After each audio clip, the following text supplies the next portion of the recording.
Abrimos, señoras y señores, la tertulia en este miércoles que es 16 de febrero del año 2022. Voy saludando a quienes nos acompañan, algunos a distancia, algunos acá en estudios. Buen día, Emiliano, buen día para todos, un gusto como siempre. Sigo, Mariela. Buen día a todos. Sigo con Juan Pedro Mir, ¿cómo te va? Buenos días, un abrazo, ¿cómo andan? Bien. Y el último saludo es para Valentina Perrota, ¿cómo te va? Buen día, ¿cómo están? Mucho gusto. Bueno, todos listos entonces, todos con la técnica acomodada. Vamos al primero de nuestros temas. La campaña para el referéndum del 27 de marzo sobre 135 artículos de la Ley de Urgente Consideración ha copado la agenda política en estos últimos días. Legisladores del oficialismo y de la oposición, también ministros de Estado, están participando en actos en distintos puntos del país promoviendo el voto por el sí o por el no. En este escenario, ¿cómo están viendo ustedes, estimados tertulianos, la actividad de gobierno? ¿Qué está pasando con el Poder Ejecutivo? ¿Qué está pasando con el Parlamento? ¿No tienen la sensación de que hay como una especie de parálisis, de una pausa? O les pregunto, quizás de otra forma, ¿ven que hay espacio para otros temas de gobierno? Gobierno en sentido amplio, ¿no? Por legislativo, por ejecutivo, que no sea la LUC, que no sea la Ley de Urgente Consideración. ¿Quién empieza? Agustín. Mientras ustedes piensan allá, cada uno en su casa, Agustín se larga. Es la ventaja de estar acá, de venir. A ver, yo creo que sí, creo que hay un parate, sí, creo que hay un freno en la agenda política, sí, creo que eso es claro, me parece que no es innegable, pero creo que en buena medida era el objetivo de un referéndum de este tipo. ¿Cómo que era el objetivo? Sí, creo que no, y creo que no merita demasiada dramatización del tema. A ver, no, porque le empezás poniendo un poquito de sal a la cosa. Era el objetivo, o sea, quienes promovieron el referéndum de algún modo buscaban que existiera una parálisis, decís tú. No sé si es una parálisis, pero a ver, este referéndum es un referéndum mucho más, cada día que pasa, cada semana que pasa, es mucho más político, lo hemos hablado en otras oportunidades, sobre la aprobación o no, el respaldo no político al gobierno, que sobre los 135 artículos. Yo no tengo duda, cuando uno ve las discusiones sobre todo de la comisión del sí, de los que promueven sí, lo que ayer Mujica decía algo así como que no es tan importante la LUC. No, esto es un referéndum para poner un freno a la agenda política del gobierno. Eso así me parece que no, y no está mal. Yo creo que es buena cosa de la democracia uruguaya es que el descontento político se organiza, junta firmas y pone un referéndum en la mesa para canalizar institucionalmente el diferendo. Y la LUC no quiero decir que es una excusa. La LUC también jugó fuerte, así como la oposición está jugando fuerte con esto, jugó fuerte el gobierno y ponía una ley arriba de la mesa con 500 artículos que en una ley llevaba buena parte de su agenda. Y bueno, y la oposición le contestó con esto. Sí, la agenda política del gobierno, del sistema, ¿no? El gobierno tuvo un entrefreno porque hay una discusión central política que es esta y donde la mayoría de los actores políticos se están abocando. Creo que, bueno, una democracia saludable y lo bueno con lo bueno que tiene la democracia directa es parte de lo mejor que tiene Uruguay.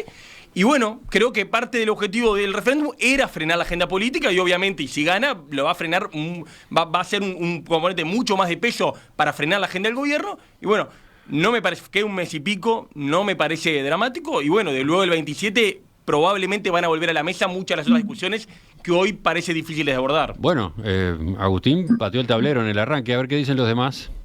Bien, comparto con Agustín que no es dramático para nada, creo que es la existencia de la democracia directa es una muy buena tradición nacional.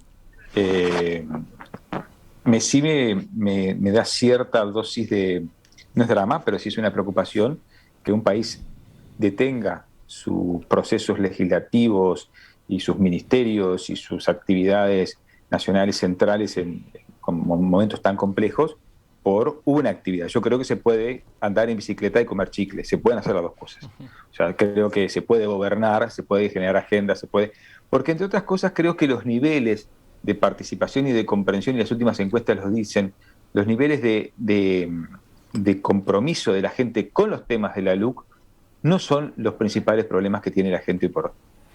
Ese es otro punto interesante, ese es otro punto para charlar, ¿no? La gente el no sistema termina de político comprender. se ha volcado a la LUC, se ha volcado al referéndum, a defender el sí, a defender el no, mientras que da la impresión de que para la gente este no es un asunto prioritario en sus conversaciones, en sus discusiones, ¿no? ¿No la entiende? Hablemos con nuestros amigos, salgamos de los círculos de la gente altamente politizada. La gente no entiende, no va a leer los 135 artículos y de última instancia, y el gobierno lo tiene claro porque en las últimas intervenciones de los ministros dejó claro, le está dando la razón a la oposición diciendo que esto es un referéndum en contra a favor del gobierno.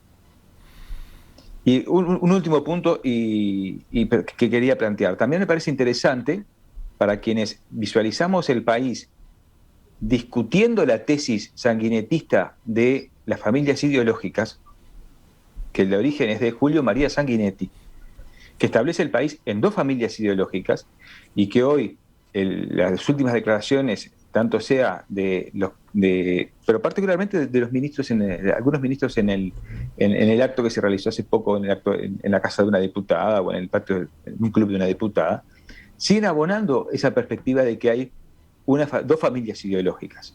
Y creo que eso precariza la democracia uruguaya. Uruguay no hay dos familias ideológicas, hay, por suerte, diversas familias ideológicas donde hay muchos puntos de acuerdo entre muchos actores que quizás están de un lado y del otro de lo que es la oposición y el gobierno.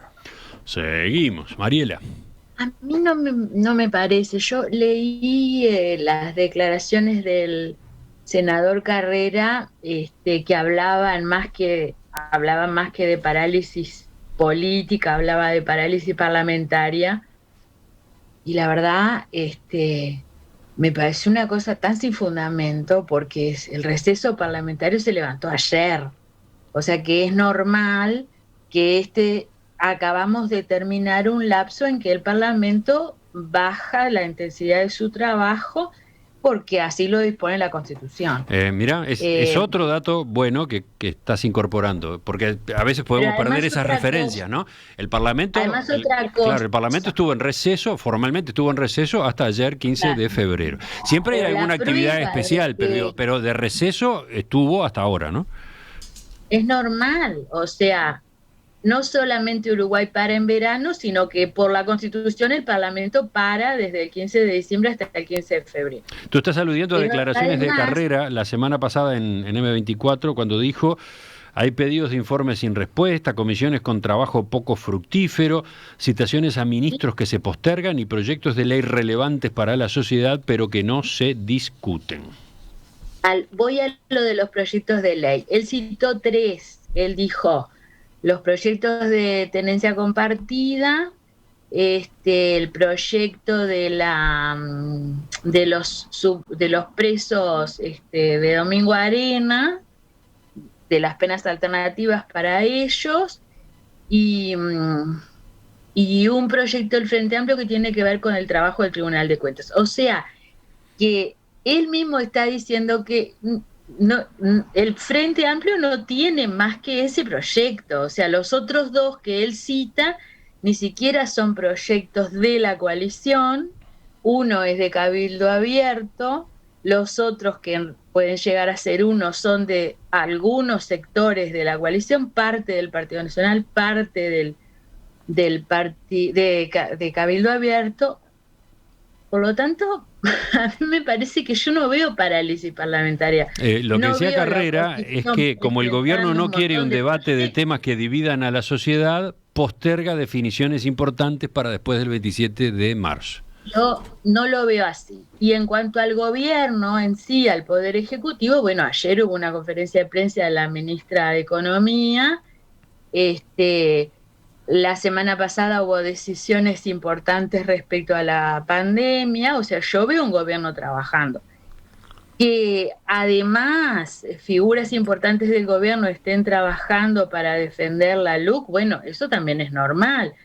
Que las figuras más relevantes de los promotores del referéndum también estén abocados a eso, también es normal, pero yo no veo a nadie dejando de hacer lo que tiene que hacer por el debate de la LUC. más allá de que estoy de acuerdo con Juan Pedro en que el debate viene feo, en el sentido que no viene interesante, no se está hablando del contenido de esos 135 artículos mucho, y la campaña viene más bien en la base de afirmar o desmentir si la LUC termina con la educación pública o no, por ejemplo. Es decir, que se está hablando todavía de qué es lo que dice la LUC y qué es lo que se pretende derogar o anular. Esa es otra discusión, quizás. Algo hemos abordado ya en otras Le tertulias. da como mala calidad Bueno, al debate. capaz que podemos acordar con Juan Pedro en eso. Capaz que podemos incluir alguna consideración sobre eso, pero volvamos al tema de si se está paralizada o no la actividad de gobierno en sentido amplio. ¿Qué dice Valentina? Bueno, yo creo que sí, que en términos parlamentarios la agenda está paralizada y dicho esto por los propios senadores de la coalición. En el 27 de diciembre el senador Penades decía la agenda va a estar prácticamente destinada a trámites hasta el 27 de marzo. No solo por el receso, sino que en esa nota que da, donde también participa Coutinho y Schifani, mantienen que esto es un acuerdo, digamos, una decisión política de que no se van a tratar los temas, digamos, ellos dicen los temas peliagudos, es decir, esto que dice Carrera, los temas que dividen a la opinión pública, hasta después del referéndum. No me parece que tenga que ver solo con el receso parlamentario, sino con una definición política que explícitamente los senadores de la coalición la manifestaron en diciembre. Yo no creo que esto sea una consecuencia inevitable del referéndum, vuelvo a repetir, esto es una decisión política de no colocar temas que de repente puedan afectar la imagen de la coalición y definir temas que, bueno, que los postergan para no afectar probablemente el resultado del referéndum. O sea que el congelamiento en el Parlamento es claro y está, digamos, anunciado en diciembre por los senadores de la coalición. A mí, en términos parlamentarios, me preocupa que no se discuta un artículo que está a consideración del referéndum, que es el de las penas, digamos, el aumento de penas al ingreso de droga a las cárceles. Y la senadora Carmen Sanguinetti ha señalado que es un artículo que entiende que se debe modificar, ¿sí? Y sin embargo que esto lo va a plantear luego del referéndum. Y a mí sí eso me parece, digamos, urgente y me parece dramático, porque como muestran las cifras, las mujeres han aumentado su presencia en las cárceles, el 75% de ellas producto de este delito, y hay mujeres que tienen 4 años de prisión por entrar 17 gramos de marihuana a la cárcel. Entonces me parece que eso pasa todos los días y que eso sí es sumamente grave y me parece que no debería estar congelado hasta después del Parlamento. Quizás en otra intervención les digo lo que pienso sobre el Poder Ejecutivo para no extenderme tanto. Bueno, también esa anotación que acaba de hacer Valentina importa, creo que agrega a la discusión, ¿no? Porque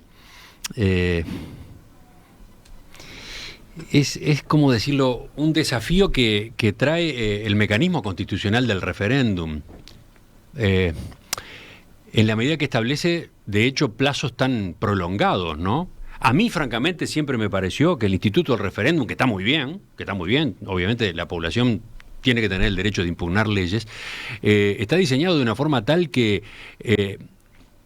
deja demasiado tiempo a una ley entre paréntesis, ¿no? A una ley en suspenso, entre comillas. Deja demasiado tiempo a una ley cuestionada. En este caso, estamos hablando de una ley de ¿cuándo? De julio del 2020, ¿no? Mediados del 2020, va a estar casi 2 años cuestionada, que no se sabe si sigue o no sigue. Y esto vale para cualquier ley de cualquier gobierno. Mi sensación es que ese periodo es demasiado largo, que habría que reformar eventualmente la Constitución y las reglamentaciones correspondientes para que el procedimiento fuera más corto, ¿no? Porque entonces pasan cosas como esta. Y si hay un artículo que casualmente está impugnado, pero que el propio oficialismo reconoce que fue un error, ¿qué se hace? ¿No se lo toca para no concederle a los impugnantes que tienen razón? Flor de dilema, ¿no? Vuelvo a Agustín. Sí, a ver, yo realmente creo, una aclaración primero. Yo no creo que el gobierno esté paralizado, ni muchísimo menos. En el gobierno pasan muchísimas cosas todos los días. Creo que la agenda política de temas nuevos sí está con un freno. Y me parece que eso es evidente, y de vuelta, me parece que estamos complejizando un poquito algo que es más simple. Acá, cada vez, ayer también Carolina Cosa decía que la portabilidad numérica no le va ni le viene.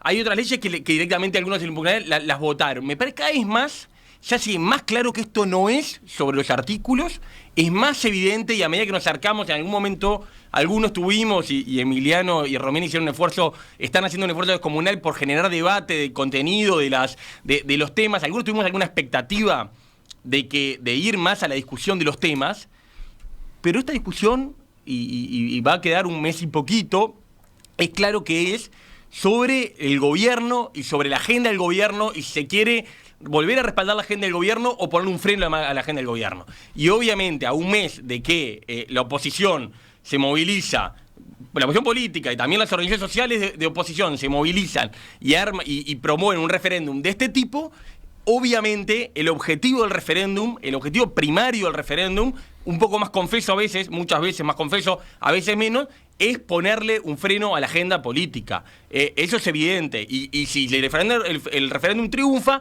lo va a haber logrado con más éxito. Si triunfa por mucho, con mucho más. Si triunfa por menos, un poco menos. Y va a pasar, y lo contrario, si gana el gobierno, un mes y poco antes del referéndum. Yo sé que todos nos ponemos ansiosos. No me parece tan relevante que el Parlamento, con todos los parlamentarios de todos los países, abocados a esta discusión política que es muy trascendente. No es, están bobeando por el interior en vez de estar votando leyes. El rol del parlamentario es votar leyes, pero es representar. El primer rol de un político es representar, es canalizar intereses, es canalizar voluntades. Es muy importante lo que están haciendo. Aún se planteó este referéndum tan relevante, yo creo que hasta culturalmente para el Uruguay es un referéndum relevante, que me parece lógico y no me parece dramático que este mes el Parlamento no se va a meter en los temas críticos, y obviamente van a quedar para después cuando los parlamentarios vuelvan a priorizar la tarea puramente parlamentaria. No está en suspenso la LUC todo este tiempo. Eso está vigente. Eso es importante en términos jurídicos es muy importante, porque si no, no estaríamos hablando del delito ese de ingreso de droga a las cárceles y de las mujeres que están entrando a la cárcel por haber cometido ese delito. Eso está pasando porque la ley está vigente. No, de acuerdo que está vigente, Yo a lo que me refería es que está cuestionada, está, entre comillas, entre paréntesis. Contigo, Emiliano, no quiero debatir contigo, quiero aclararle a la audiencia, sobre todo por lo que voy a decir después. Yo he dicho públicamente, lo que yo diga no tiene mucha importancia, pero he dicho públicamente que yo no veo impedimento alguno para que se derogue ese delito o se modifique la pena del delito que mencionaba Valentina, de ingreso de droga a las cárceles, porque a mi juicio el hecho de que la ley esté sometida a referéndum no implica que sea intangible, inmodificable en este periodo. Se puede perfectamente, lo único que hace falta es voluntad política.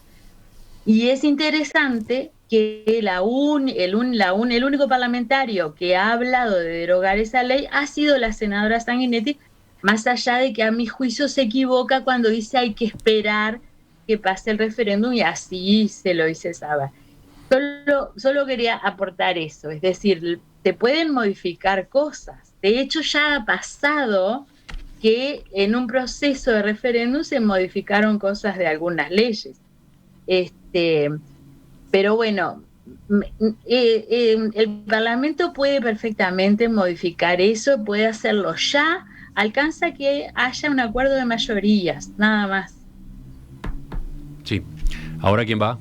Sí, Juan Pedro. Sí, no, creo que es inevitable que la discusión se convierta, como plantean los politólogos, en una elección de medio término, ¿no? Inclusive quienes afirman que no es una elección de medio término y se aferran en su discurso, por ejemplo, Fernando Pereira se afirma en su discurso de que es una ley contra los 135 artículos. Basta con ver mínimamente y analizar la propaganda de los promotores del sí para darse cuenta que no, que lo que hay es hay una carga de propuestas de gobierno o contra el gobierno que exceden la LUC. Entonces, me parece que la ciudadanía tiene claro que es un sí o no un gobierno, y eso establece ciertos niveles de parálisis.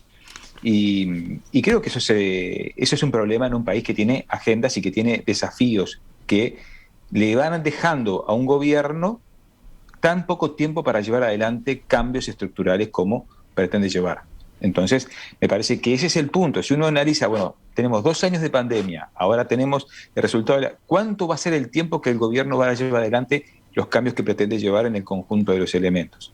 No sabemos, se ha congelado, y en eso comparto lo que plantea Carreras, la discusión, más allá de la discusión desde el punto de vista legal o parlamentario, se ha congelado la discusión sobre seguridad social, se ha congelado la discusión sobre educación, se ha congelado la discusión sobre la rendición de cuentas próximamente, que tiene que retomar y que tiene que reperfilar inversiones y gastos fundamentales para el funcionamiento republicano que se congelaron estos 2 años de pandemia.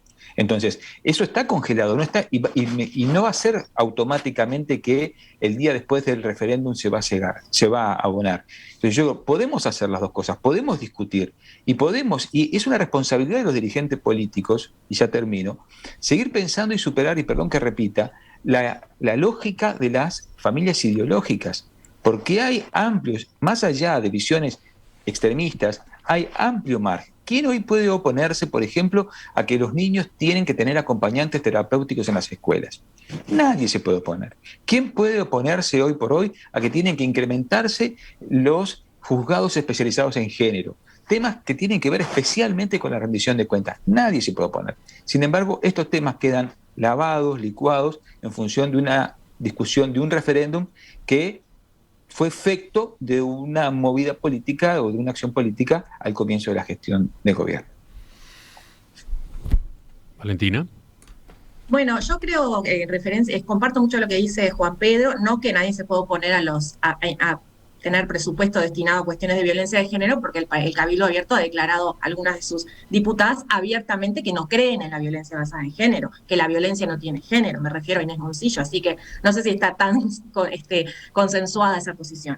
En relación al Poder Ejecutivo, yo creo que por su propia naturaleza la dinámica es distinta, que sí se sigue trabajando. A mí no me parece del todo correcto que ministros de Estado participen tan activamente en la campaña, tendrán el derecho a hacerlo, lo mismo con el secretario de Presidencia. Yo voy a leer solamente 3 cositas pequeñitas sobre la ley de funcionarios públicos, que dice: los funcionarios están al servicio de la nación y no de una fracción política. La jornada diaria de trabajo es de 8 horas efectivas y están obligados a cumplir la totalidad del tiempo y dedicar la totalidad del tiempo al desempeño de sus funciones.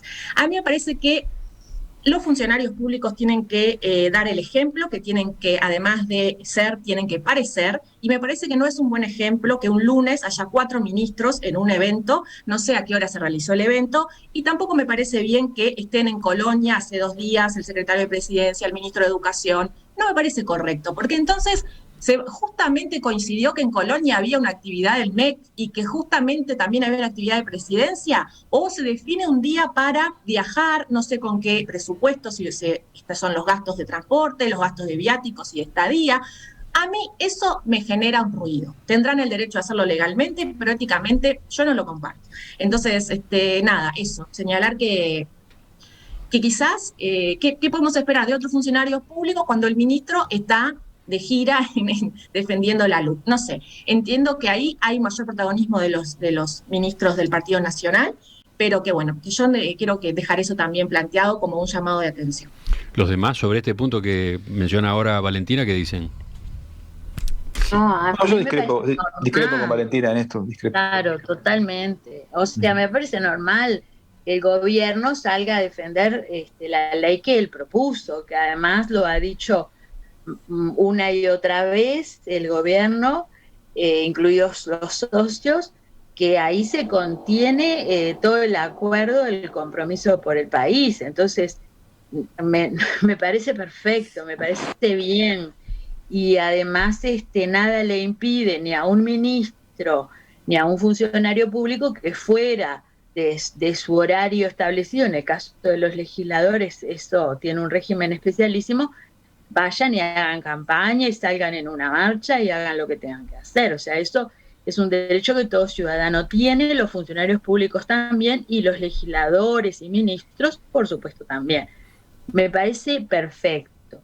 Yo, además, con los derechos políticos, tenemos que tener cuidado porque todos los derechos establecidos en la Constitución admiten limitaciones. Lo que no admiten es que esas limitaciones se apliquen extensivamente. O sea, las limitaciones de los derechos establecidos en la Constitución son las que establece la ley o la propia Constitución. No podemos ir más allá, justamente porque son derechos fundamentales. Sí, yo no hablé del derecho, dejé bien claro que no estaba hablando de que fuera ilegal. Estoy hablando de una cuestión ética en horario de trabajo y quiero saber de dónde salen los recursos para los viajes. Eso es lo que estaba hablando y de ninguna manera pongo en duda el derecho de que tienen de hacerlo. Agustín pide la palabra por acá. ¿Sabes lo que pasa, Valentina? ¿Sabes en qué discrepo contigo fraternalmente? Es que cuando hacemos una extensión de la ética máxima a este tipo de acciones, se entra en un terreno complicado, porque se entra en el límite, se puede tirar de la cuerda hasta el punto de limitar los derechos políticos, como plantea Mariela. El intendente de Salto tiene todo el derecho del mundo político, ético, moral, y la libertad de expresión para decir las cosas que dice, como Andrade tenía derecho, y el conjunto de senadores del Frente Amplio, juntar firmas cuando algún trasnochado le reprochó que era full time y no podía juntar firmas porque tenía que trabajar full time para el gobierno. Yo creo que discrepo fraternalmente contigo en el sentido de que la ética llevada a un nivel máximo a este punto de vista puede cercenar aspectos democráticos, desde mi visión. No, está bien, yo tengo claro que tienen todo el derecho y que pueden expresarse, lo tengo clarísimo. Yo digo que hay, digamos,